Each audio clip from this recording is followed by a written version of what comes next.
વડોદરા શહેરના પૂર્વ વિસ્તારમાં પીવાના પાણીની લાઇનમાં લીકેજ થયું હોવાનું સામે આવ્યું છે। વોર્ડ 15માં આવેલ ઉકાઈજીના વાડિયા નજીક આવેલ હરિયાળી હોટલ પાસે પીવાના પાણીની લાઇનમાં લીકેજ થયું છે। પૂર્વ વિસ્તારમાં એક બાજુ પીવાના પાણીની સમસ્યા તો બીજી બાજુ પીવાના પાણીની લાઇનમાં લીકેજ થયું હોવાનું જોવા મળ્યું છે। વિસ્તારમાં પાણી મળી રહે તે માટે પાણીની લાઇન નાખવામાં આવી હતી। આ પીવાના પાણીની લાઇનમાં જ ગટરની લાઇન આપી છે, જેથી ભવિષ્યમાં ગટર ઉભરાય તો પીવાના પાણીમાં જાય, જેથી રોગચાળો ફાટી નીકળે તેવી દહેશત સર્જાઈ। સ્થાનિકોએ માંગ કરી હતી કે જવાબદાર અધિકારીઓ અને ઇજારદાર સામે કાર્યવાહી કરવામાં આવે।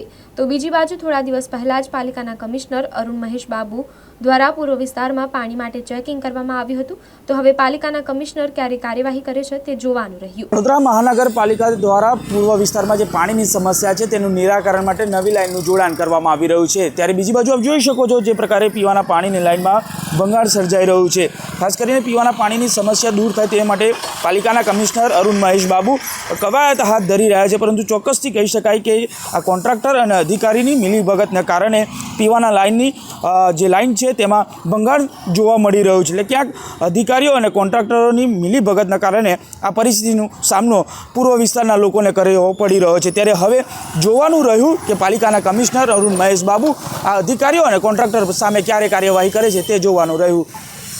કેમેરામેન નિહાની સાથે Surat Solanki, spark today news, Vadodara. Vadodara શહેરમાં આવેલ પૂર્વ વિસ્તાર જે અગાઉ પાણીની સમસ્યાથી ત્રસ્ત વિસ્તાર હતો, ઉકાજીના વાડિયાની આગળનો વલ્લભ દર્શન કોમ્પ્લેક્સ પાસે, આજે અહીંયા જે તે સમયે કીધું હતું કે અહીંયા અઠવાડિયામાં 10 દિવસમાં પીવાનું પાણી આવી જશે, પરંતુ આજે ઘોર તંત્ર અહીંયાના કોન્ટ્રાક્ટરે એક ઘોર બેદરકારીનું નજરાણું જોવા મળ્યું છે।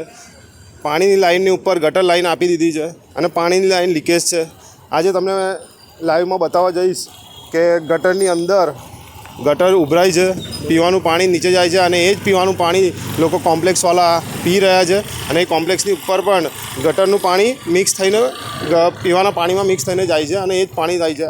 કાલ ઉઠીને અહીંયા કોઈ મોટી જાનહાનિ થાય અને રોગચાળો ફાટી નીકળે તો એની જવાબદારી સંપૂર્ણ કોર્પોરેશનની રહેશે। શું માનો છો, આ કોન્ટ્રાક્ટરની બેદરકારી, પાલિકાએ કોઈ એક્શન લેવા જોઈએ?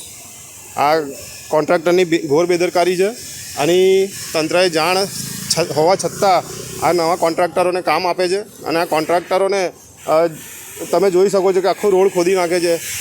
આગળ ચોમાસું છે, ચોમાસાની અંદર આ વિસ્તારના લોકોને ઘણી તકલીફો રહેવાની છે અને એ તમામ જવાબદારી સંપૂર્ણ કોન્ટ્રાક્ટર અને કોર્પોરેશનની રહેશે।